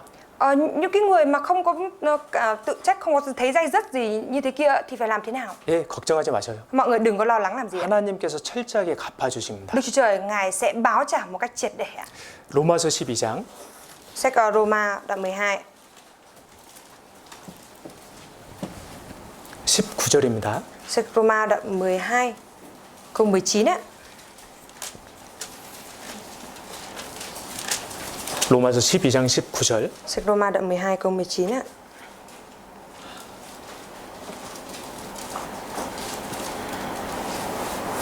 같이 읽겠습니다. Chúng ta cùng đọc nhé. 네, 사랑하는 자들아, 너희가 친히 원수를 갚지 말고 진노하심에 맡기라. 기록되었으되 원수 갚는 것이 내게 있으니 내가 갚으리라고 주께서 말씀하시니라. 이 말씀 잘 보십시오. Chúng ta nhìn kỹ vào câu kinh thánh này. 내 사랑하는 자들아, Thưa anh em yêu dấu, 너희가 친히 원수를 갚지 말고 đừng tự tay mình báo thù ai. 하나님께 맡기라라고 되지 않습니다. 그렇게 안 되어 있습니다. Và đằng sau thì không có nói là hãy giao phó cho Đức Chúa Trời đâu ạ. 왜 진노하심에 맡기라라고 하셨을까요? Mà đây, tại sao lại nói là rằng nhưng hãy nhường cho cơn thịnh nộ của Đức Chúa Trời ạ? 원수 갚는 것이 내게 있으니 내가 갚으리라. Bởi vì có lời phán sự trả thù thuộc về ta, ta sẽ báo ứng ạ. 예, 주님이 갚아주십니다. Tức là Chúa sẽ báo ứng cho chúng ta. 주님이요, Chúa? 갚아주신다니까요. Chúa sẽ báo ứng cho đấy ạ. 사도 바울이 구원받기 전에 Trước khi sứ đồ Phaolô nhận được sự cứu rỗi ạ, 교회를 핍박했습니다. thì ông đã bắt bớ hội thánh ạ. 그때 예수님께서 사도 바울에게 나타나셔서요. Và lúc đó Đức Chúa Giêsu đã xuất hiện ra trước sứ đồ Phaolô ạ. 왜 네가 나를 핍박하느냐라고 하셨어요. Và Chúa đã hỏi Phaolô rằng tại sao ngươi bắt bớ ta? 바울은 예수님을 핍박한 적은 없었습니다. Phaolô thì chưa bao giờ bắt bớ Đức Chúa Giêsu ạ. 예수님 믿는 사람들을 핍박했죠. Mà Phaolô chỉ bắt bớ những cái người tin Đức Chúa Giêsu thôi ạ. 근데 예수님께는 그게 나를 핍박하는 거예요. Nhưng mà Đức Chúa Giêsu nói rằng ạ, chính việc đó là người đang bắt bớ ta. 왜냐하면 교회는 예수님이 머리고 그 지체된 사람들의 모임이거든요. Tại vì sao? Tại vì hội thánh á chính là thân của Đức Chúa Giêsu và đầu chính là Đức Chúa Giêsu ạ. 예, 하나님이 갚아주십니다. Đức Chúa Trời Ngài sẽ báo ứng ạ. 우리가 교회 안에서 형제자매들에게도 상처받을 때가 있습니다. Có những lúc mà chúng ta bị tổn thương ở trong hội thánh từ các anh chị em ạ. 예, 그거는요. Và cái điều đó 우리 그리스도인들이 그리스도의 심판대 위에 섭니다. các cơ đốc nhân chúng ta sẽ đứng ở trước tòa án của Đấng Christ ạ. 예, 우리 지난주에 Giống 배웠잖아요. như tuần trước nữa chúng ta đã học rồi đấy. 그때에 Lúc đó ạ, 예, 상처 준 사람이 자기 입으로 자기 실수, 자기 죄를 말하게 됩니다. 하나님 앞에서. cái người mà gây tổn thương cho người khác đó lúc bấy giờ sẽ đứng ở trước mặt Đức Trời và tự khai trình về cái điều mình đã làm tổn thương cho người 그때 khác ạ. 얼마나 부끄럽겠습니까? Thế thì lúc đấy á, thì sẽ xấu hổ biết bao ạ. 여기 로마서 Chúng ta mở sách Roma 14장입니다. đoạn 14 ạ, 10절에요. câu 10 ạ.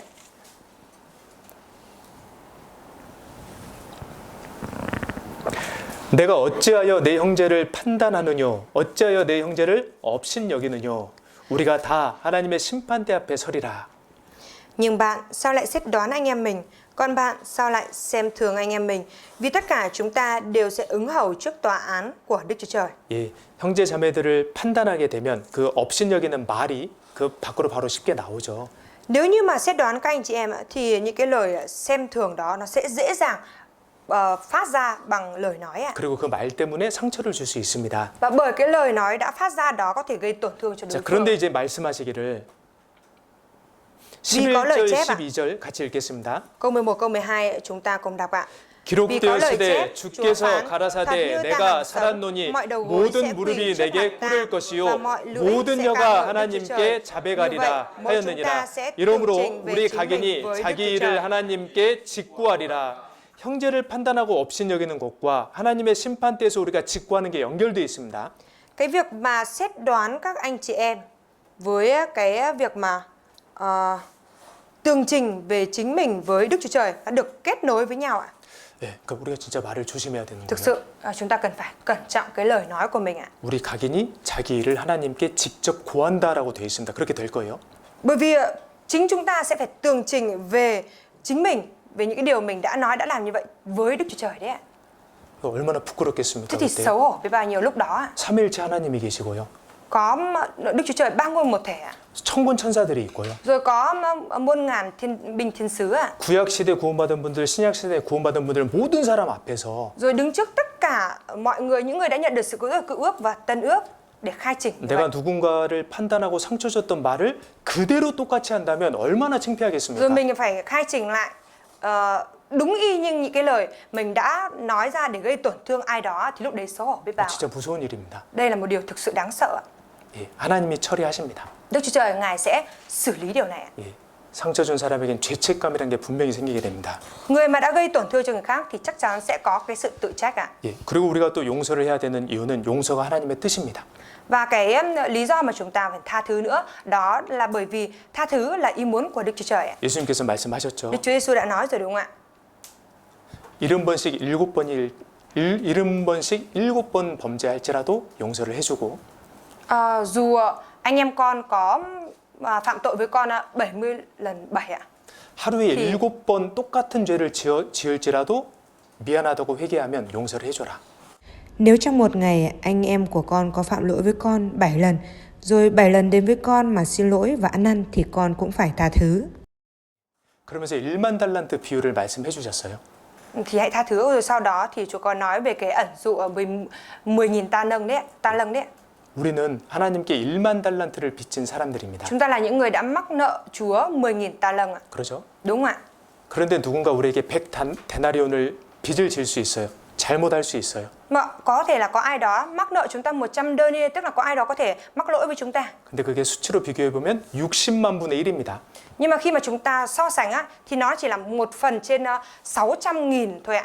내가 하나님께 얼마나 잘못했는지를 생각을 해보면요. Khi mà chúng ta nghĩ đến bản thân mình đã mắc nhiều biết bao nhiêu lỗi lầm trước mặt Chúa ạ, 예, 용서할 수 있습니다. thì chúng ta có thể tha thứ được ạ. 요셉은 그 예수님의 모형이 되는 사람입니다. Joseph là một người đã trở thành hình bóng cho Đức Chúa Giêsu ạ. 예수님과 공통점이 되게 많아요. Joseph thì có nhiều những cái điểm chung với Đức Chúa Giêsu ạ. 우리 예수님은 성부 하나님에게 정말 귀한 사랑하는 아들입니다.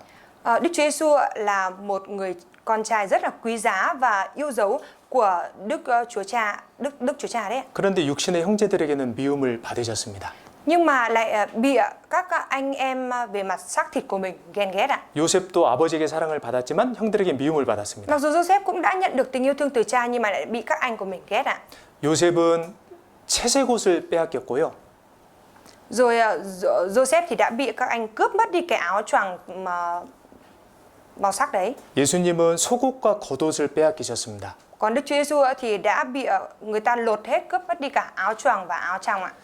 형들이 예수님을 죽이려고 모의했습니다. 형들이 요셉을 죽이려고. Các anh của Joseph thì đã lên một cái mưu kế để giết hại Joseph ạ. 유대인들이 예수님을 죽이려고 모의했습니다. Rồi dân Do Thái, dân Israel ạ, thì lại lên mưu đồ cùng với nhau để giết chết Đức Chúa Giêsu ạ. 요셉은 잘못한 게 없는데 억울하게 그렇게 당했고요. Joseph thì không có làm sai điều gì nhưng mà lại bị hãm hại oan ức ạ. 예수님께서도 죄가 없으신데 십자가에 달리셨습니다. Còn Đức Chúa Giêsu thì Ngài chẳng hề có tội lỗi nào cả nhưng mà Ngài lại bị đóng đinh ở trên thập tự giá. 요셉이 감옥에 갇혔을 때 두 사람이 함께 갇히게 됐는데요.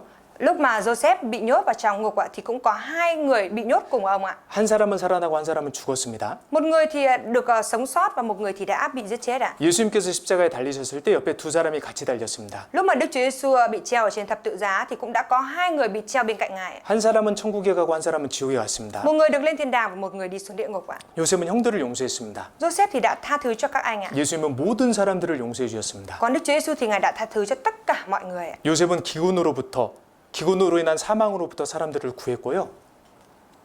Joseph thì đã có giải cứu được tính mạng của những cái người sống ở thời đó khỏi cái nạn đói ạ. 예수님께서는 죄로 인한 사망으로부터 모든 사람들을 지금 구해주고 계십니다. Còn Đức Chúa Giêsu thì đến ngay cả bây giờ Ngài vẫn đang liên tục giải cứu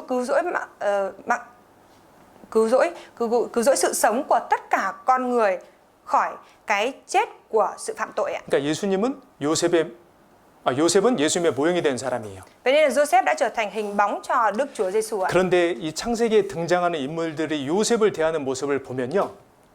Nhưng mà khi mà chúng ta nhìn vào hình ảnh của những nhân vật xuất hiện ở trong sách Sáng Thế Ký này đối đãi với Joseph ạ, 우리가 예수님께 범하는 잘못도 생각해 볼 수 있습니다. thì chúng ta cũng có thể nghĩ đến những cái điều sai trái, những cái tội lỗi mà chúng ta đã phạm với Đức Chúa Giêsu ạ. 요셉이 왜 형들을 찾아갔습니까? Joseph đã tìm đến các anh của mình ạ. 예, 아버지 말씀에 순종해서요. Bởi vì vâng phục lời của cha của mình và đi 형들이 tìm các anh 걱정돼서요. và lo lắng cho các anh ạ. 예수님이 왜 이 땅에 오셨습니까? Tại sao Đức Chúa Giêsu đã đến trên đất này ạ? 성부 아버지를 사랑해서요. Bởi vì Đức Chúa Giêsu yêu thương Đức Chúa Cha 우리가 걱정돼서요. và Đức Chúa Giêsu cũng lo lắng cho chúng ta. 그래서 우리에게 오셨는데 Vậy nên là Ngài đã đến với chúng ta. 우리는 누군가 내게 말씀을 듣자고 했을 때 바로 들었습니까? Khi mà ai đó rủ chúng ta nghe bài giảng đi, có phải là chúng ta nghe luôn không ạ? 우리가 정말 이 복음에 처음부터 관심이 있었습니까? Có phải là ngay từ ban đầu chúng ta quan tâm đến tin lành không ạ? 우리도 주님께 무심했거든요. Chúng ta cũng đã từng xem thường Chúa ạ. 형들이 요셉을 미워해서 우물에 던졌습니다. 밥을 먹었습니다. Các anh thì ghét Joseph nên đã ném Joseph xuống hố rồi ngồi thành thơi ăn uống với nhau. 우리는요. Còn chúng ta thì sao ạ? 밥은 먹으면서도 Trong lúc mà đang ăn cơm như vậy, 영혼의 양식인 말씀을 거르지는 않았습니까? mà cũng chẳng thèm quan tâm để ý đến lời của Chúa là lời cứu rỗi được linh hồn ạ. 네, 말씀. Chúng ta 우리 đã 영혼의 từng như 양식. vậy. Lời của Chúa là lương thực cho linh hồn chúng ta. Chúng ta 개인적인 đã từng như 감정 vậy. 때문에 Bởi vì cái cảm xúc riêng của cá nhân mình. 교제를 멀리하고 말씀을 멀리한 적은 없었습니까? Xong rồi mọi người lại chưa từng bởi vì cảm xúc cá nhân của mình mà mình lại xa rời sự thông công, xa rời lời của Chúa. 우리도 그런 적이 있거든요. Chúng ta cũng đã từng như vậy rồi ạ. 보디발의 아내는 뻔뻔하게 죄를 짓고도 안 지은 척을 했습니다. Vợ của Potiphar đã phạm tội như vậy nhưng mà vẫn trơ trẽn như kiểu mình chưa hề phạm tội. 네, 우리는 그런 적 없습니까? Mà chúng ta lại chưa từng bao giờ như vậy ạ. 하나님 앞에 죄를 품고 있으면서도 Trong khi mình vẫn đang có cái tội lỗi trước mặt Chúa như vậy. 사람들 앞에서는 죄가 없는 척 한 적은 없습니까? Nhưng mà mình lại cứ giả bộ trước mặt mọi người là mình không có hề có tội lỗi, mình chưa từng bao giờ như vậy ạ. 술 맡은 관원장은 요셉의 부탁을 잊었습니다. Vị quan hầu rượu thì đã quên mất cái lời nhờ vả của Joseph. 우리는 주님의 부탁을 잊은 적 없습니까? Vậy thì liệu rằng chúng ta lại chưa bao giờ quên đi cái lời nhờ vả của Chúa sao ạ? 서로 사랑하라. Hãy yêu thương lẫn nhau ạ. 복음을 전하라. Hãy truyền giao tin lành ạ. 우리는 그 말씀을 잊은 적이 없습니까? Liệu rằng chúng ta lại chưa bao giờ quên mất đi cái lời nhờ vả đó sao ạ? 있거든요. Có đấy ạ, đã quên rồi đấy ạ. 그래도 주님은 우리를 받아주고 계십니다. Dù như vậy Chúa vẫn chấp nhận chúng ta. 그 용서를 기억해 본다면 Nếu như chúng ta ghi nhớ đến cái sự tha thứ đó của Chúa 예, 우리도 누군가를 용서해 줄 수 있는 거예요. thì chúng ta cũng có thể tha thứ được cho ai khác ạ. 그럴 수 있습니다. Có thể như vậy ạ. 내가 주님 앞에 얼마나 초라하고 연약한지 생각을 해보십시오. Chúng ta hãy thử nghĩ xem là mình là một người tồi tàn và tiều tụy biết bao nhiêu trước mặt Chúa đi ạ. 그런 나를 얼마나 주님이 사랑하시는지 생각을 해보십시오. Rồi cũng hãy thử nghĩ xem là dù như vậy mà Đức Chúa Trời vẫn yêu thương mình nhiều biết bao đi ạ. 그러면 나도 Thế thì bản thân mình ạ 예, 누군가를 용서할 수 있습니다. cũng có thể tha thứ được cho ai khác ạ.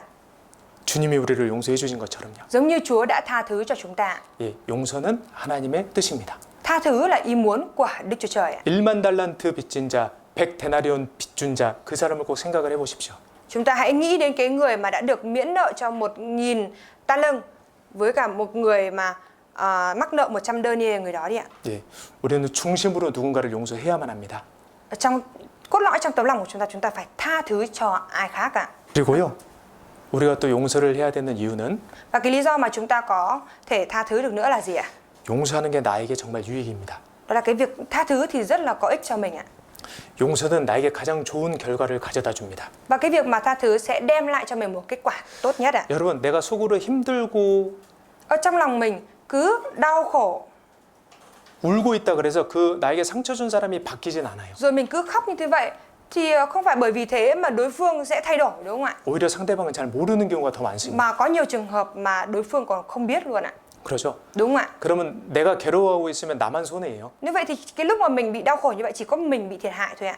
그리고요, Và 내가 오히려 용서하고 선하게 대해주면 상대방이 바뀔 수도 있습니다. ngược lại khi mà mình đối xử, mình tha thứ cho đối phương, mình đối xử thiện lành, tốt đẹp với đối phương như vậy thì đối phương có thể thay đổi ạ. 왜 우리가 죄를 지으면 주님께 그렇게 죄송합니까? Tại sao khi chúng ta phạm tội chúng ta lại cảm thấy có lỗi với Chúa như vậy ạ?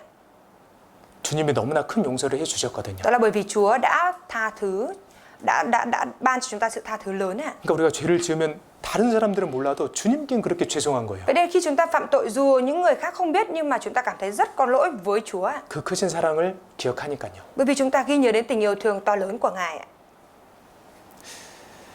그래서 우리는요, 먼저 용서하고 먼저 사과해야 됩니다. Vậy nên là chúng ta cần phải tha thứ trước, xin lỗi trước ạ. 네, 그러면 상대방이 바뀝니다. Thế thì đối phương sẽ thay đổi ạ. 부부싸움 할 때가 있으시겠죠? Chắc là những ai mà kết hôn rồi thì cũng có những lúc mà cãi nhau với vợ với chồng đúng không ạ? 네, 그런 마음이 얼마나 불편해요. Thì lúc đấy thì tấm lòng sẽ cảm thấy không thoải mái biết bao ạ. 근데 상대방이 잘못을 했을지라도 내가 먼저 사과를 하면요, Nhưng mà cho dù là đối phương có làm sai đến đâu chăng nữa nhưng mà mình xin lỗi trước thì sao ạ? 상대방이 뭐라고 하나요? Thì đối phương sẽ nói gì ạ? 나도 미안해 하잖아요. Mà em cũng thấy có lỗi hay anh cũng thấy có lỗi đúng không ạ? 안 그러셔요? Không như vậy à? 네, 신기하게 미안해 thần 그러면 kỳ. 나도 미안해 그런다니까요. Một điều thần kỳ là khi mà mình nói xin lỗi trước như vậy ạ, thì đối phương cũng sẽ nói xin lỗi lại. 물론 말로 표현하지 않을 수는 있겠지만 Hiển nhiên là mình cũng không thể nào mà biểu hiện bằng lời nói được. 마음으로는 생각할 겁니다. Nhưng mà hiển nhiên là đối phương có thể là không thể biểu hiện bằng lời nói nhưng mà ở trong lòng thì họ chắc chắn sẽ suy nghĩ ạ. 예, 미국에서 실제로 있었던 일인데요. Đây là một chuyện đã từng xảy ra trên thực tế ở bên Mỹ ạ. 미국 역사상 가장 많은 사람을 죽인 사람이 리즈웨이라는 사람입니다.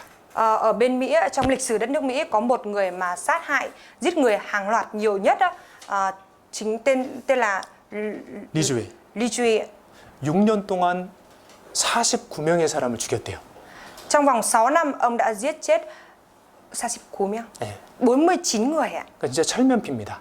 Thế là ông đã là một kẻ giết người máu lạnh mặt dày ạ. 이제 나중에 그 사람이 제가 드러나서 재판을 받게 됐는데요. Sau này thì tội lỗi của ông ta đã bị phát hiện ra và ông chịu xét xử trước tòa. 그 49명의 희생자들의 가족들이 그 사람에게 이렇게 한 마디씩 할 수 있는 기회가 주어졌어요. Và lúc đó thì người ta có cho những cái bố mẹ của những người bị hại ấy, 49 người bị hại kia có thể nói từng người lần lượt nói với cả cái kẻ giết người hàng loạt này. 대부분의 사람들이 리즈에게 욕을 했습니다. Đa phần những người đó đều chửi ông này. 야, 이 짐승아, Là cái thằng súc vật kia. 평생 고통받다가 지옥 가기를 바란다. Ta mong mày sẽ chịu khổ cả đời rồi khi mà rơi xuống địa ngục thì chịu hình phạt mãi mãi. 여러분, 이 사람은 지옥 갈 사람이에요. Mọi người ơi, cái người này là người sẽ đi xuống địa ngục 예, đấy. 지옥이 이 사람에게 가장 잘 어울리거든요. Bởi vì cái người này là cái người phù hợp nhất ở trong địa ngục. 근데 Tuy nhiên 리즈웨는 그 얘기를 듣고 또 눈 하나 깜빡 안 했어요. khi mà ông ta nghe lời người ta chỉ trích mình như vậy thì cũng không thèm chớp mắt một cái.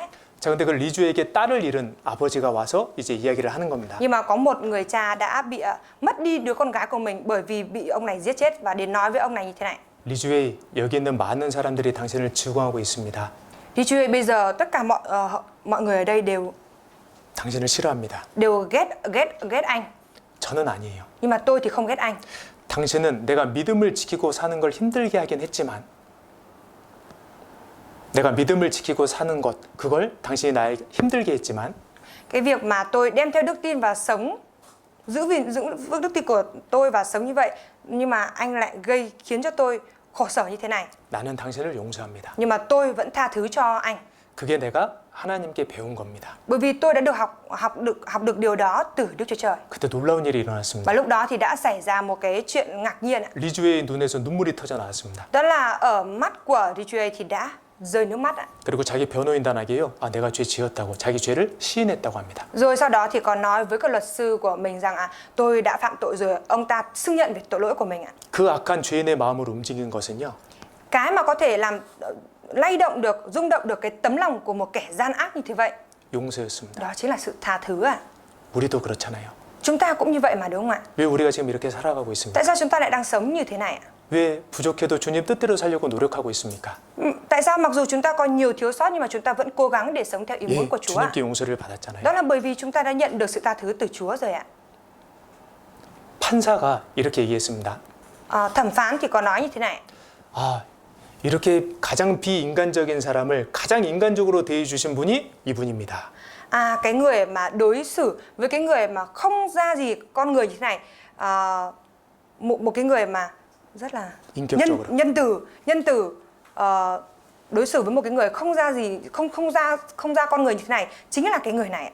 예, 우리도 그렇습니다. Chúng ta cũng như vậy ạ. 내가 죄인 중에 괴수인데 Trong những tội nhân thì mình là người đứng đầu ạ. 그런 나를 가장 인격적으로 대우해 주신 분이 예수님이십니다. Nhưng mà đấng đối xử nhân từ với chúng ta nhất đó chính là Đức Chúa Giêsu ạ. 주님은 지금껏 나를 용서해 주고 계십니다. Đến tận bây giờ Chúa vẫn đang tha thứ cho mình ạ. 그래서요. Vậy nên ạ, 예, 용서하는 게 사실 나에게 가장 유익한 결과를 줍니다. vậy nên là việc mà tha thứ được ạ thì nó sẽ đem lại cái lợi ích lớn nhất cho chúng ta. 그리고 하나님께서는 그 용서의 사람을 귀하게 쓰십니다. Và Đức Chúa Trời Ngài sẽ sử dụng quý giá những cái người biết tha thứ ạ. 예, 용서의 사람은 결국 믿음의 사람입니다. Người mà biết tha thứ thì cuối cùng trở thành người của đức tin ạ. 예, 왜냐하면 범사의 하나님을 인정하는 거거든요. Bởi vì người đó đã thừa nhận Đức Chúa Trời ở trong mọi hoàn cảnh ạ. 내게 상처 준 그 상황도, Ngay cả trong cái hoàn cảnh mà bị người khác gây tổn thương cho mình như vậy, 지금의 힘든 이 상황도 hay cả trong cái hoàn cảnh mệt mỏi như hiện tại, 하나님이 주신 거구나. vẫn luôn nghĩ rằng đây chính là Đức Chúa Trời ban cho mình. 그 믿음이 있으니까 용서할 수 있잖아요. Bởi vì đem theo cái đức tin đó nên là mới có thể tha thứ ạ. 용서의 사람은 믿음의 사람입니다. Người biết tha thứ là người của đức tin ạ. 그리고 용서의 사람은 순종의 사람입니다. Và người biết tha thứ là người của sự vâng phục ạ. 주님이 용서라는 말씀에 순종하는 사람이거든요. Bởi vì đó là một người đã vâng phục lời của Chúa nói rằng hãy tha thứ cho nhau ạ. 여러분, 하나님은 믿음의 사람, 순종의 사람을 반드시 귀하게 쓰십니다. Thưa mọi người, Đức Chúa Trời Ngài nhất định sẽ sử dụng quý giá cái người biết tha thứ là người của đức tin và 순종. người vâng phục ạ. 에베소서 4장 Chúng ta mở sách Ê-phê-sô đoạn 4 ạ. 32절입니다. Đoạn 4 câu 32.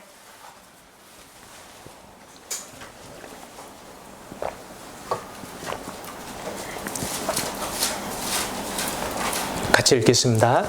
Câu 32 chúng ta cùng đọc với nhau nhé. 서로 Hãy cư xử 인자하게 với nhau 하며 cách nhân 불쌍히 từ và dịu 여기며 dàng, 서로 tha thứ nhau 용서하기를 như Đức Chúa Trời 하나님이 đã tha 그리스도 thứ anh 안에서 em trong đấng 너희를 Christ vậy. 용서하심과 같이 하라. 서로 인자하게 하며 불쌍히 여기며. Hãy cư xử với nhau cách nhân từ và dịu dàng, tha thứ nhau ạ. 불쌍히 여긴다는 게 무엇일까요? Nhân từ với nhau nghĩa là gì ạ? 어떻게 하면 될까요? Làm thế nào? Phải làm thế nào ạ? 예, 예수님께서 십자가에서 하셨던 그 말씀대로 하면 됩니다. Chỉ cần làm theo đúng như lời mà Đức Chúa Giêsu đã phán ở trên thập tự giá là được ạ. 예, 아버지, 저들을 용서하여 주옵소서. Lạy Cha, xin tha cho họ, 저희는 자기가 하는 일을 알지 vì 못함이니이다. họ không biết mình đang làm điều gì ạ. 모르니까 저런 말 할 수 있고요. Bởi vì họ không biết, nên là có thể nói ra cái lời như vậy. 모르니까 저렇게 행동할 수 있는 겁니다. Bởi vì không biết nên là có thể hành động như vậy ạ. 아직 잘 모르니까. Bởi vì vẫn chưa biết rõ ạ. 그게 그 사람을 받아들이는 거예요. 불쌍히 여기는 거예요. Đấy là chúng ta dịu dàng, nhân từ và tiếp nhận người đó đấy ạ. 주님이 우리를 그렇게 하셨어요. Chúa đã đối xử với chúng ta như vậy ạ. 우리에게. Chúa cũng đã đối với chúng ta như vậy ạ. 여러분, 세상에서 가장 무거운 게 뭔 줄 아십니까? Mọi người có biết cái gì là cái nặng nhất ở trên đời này không ạ? 가장 무거운 거. Cái nặng nhất ạ. 남을 미워하는 마음이래요. Đó chính là cái tấm lòng ghét người khác ạ. 그게 자기의 마음을 가장 무겁게 한대요. Và cái đó khiến cho mình cảm thấy nặng nề nhất ạ. 예, 이제 그 짐도 주님께 맡기십시오. Nên bây giờ cái gánh nặng đó chúng ta cũng hãy giao phó cho Chúa đi ạ. 주님은 우리에게 모든 짐을 맡기라고 하십니다. Chúa có nói với chúng ta rằng hãy giao phó mọi gánh nặng của con cho ta. 그 짐을 대신 져준다고 하십니다. Và Ngài cũng có nói rằng Ngài sẽ thay chúng ta gánh những cái gánh nặng đó ạ. 내 마음을 짓누르는 상처가 있으시다면 Nếu như mình có những cái vết thương nó đè nặng ở trong lòng mình ạ, 예, 그것도 주님께 맡기십시오. thế thì cũng hãy giao phó cái đó cho Chúa đi ạ. 그리고 우리는 주님 은혜 안에서 평강 가운데 살아야 합니다. Và chúng ta cần phải sống ở trong Chúa, sống ở trong sự bình an ạ. 사람이 할 수 있는 것 중에 가장 아름다운 게 용서하는 거래요. Và người ta có nói rằng một trong những cái điều đẹp đẽ nhất mà con người có thể làm được đó là việc tha thứ ạ. 향나무는 자기를 찍는 도끼에도 향을 묻힙니다. Cái gỗ hương khi mà cái rìu mà bổ vào nó như thế vậy thì cái hương thơm của nó cũng sẽ bám lên trên cái rìu đấy ạ. 예, 주님의 사랑이 늘 우리 안에 묻어 있는 것과 같습니다. Và tình yêu thương của Chúa nó cũng giống như đang dính vào chúng ta vậy ạ. 기도하고 마치겠습니다. Chúng ta cùng cầu nguyện và kết thúc ạ. 하나님 아버지, 정말 크신 사랑으로 저희 용서해 주심을 감사드립니다. Thì giờ chúng con thật lòng dâng lời cảm tạ Chúa vì Ngài đã tha thứ cho chúng con bằng tình yêu thương to lớn. 제가 모든 환경에서 하나님을 볼 수 있도록 도와주시옵소서. Chúa ơi, xin Chúa ngài giúp đỡ chúng con để trong mọi hoàn cảnh chúng con đều có thể nhìn thấy Chúa. 사람 뒤에 하나님을 볼 수 있도록 도와주시옵소서. Nguyện xin Chúa ngài cũng có thể nguyện xin Chúa giúp đỡ chúng con để chúng con cũng có thể thấy được Chúa ở sau loài người. 환경 뒤에 사람을 볼 수 있도록 도와주시옵소서. Chúa ơi, nguyện xin Chúa ngài cũng giúp đỡ chúng con để chúng con có thể nhìn thấy ngài sau những cái hoàn cảnh. 저의 시대가, 저의 삶이 주님 손에 있다라는 걸 기억할 수 있도록 도와주시옵소서. Chúa ơi, nguyện xin Chúa ngài giúp đỡ chúng con để chúng con có thể luôn ghi nhớ rằng mọi đời sống của chúng con đều nằm ở trên tay Chúa. 그래서 저희도 서로 용서함으로 주님의 사랑이 저희 가운데 풍성해질 수 있도록 인도해 주시옵소서. Xin Chúa ngài dẫn dắt để nhờ đó mà tất cả chúng con có thể tha thứ cho nhau, yêu thương lẫn nhau và sống vì Chúa. 저희를 용서해 주신 예수님 이름으로 기도드렸습니다. Chúa ngài là đấng đã tha thứ chúng con và chúng con thành tâm cầu nguyện nhân danh Đức Chúa Giêsu Christ. 아멘. Amen.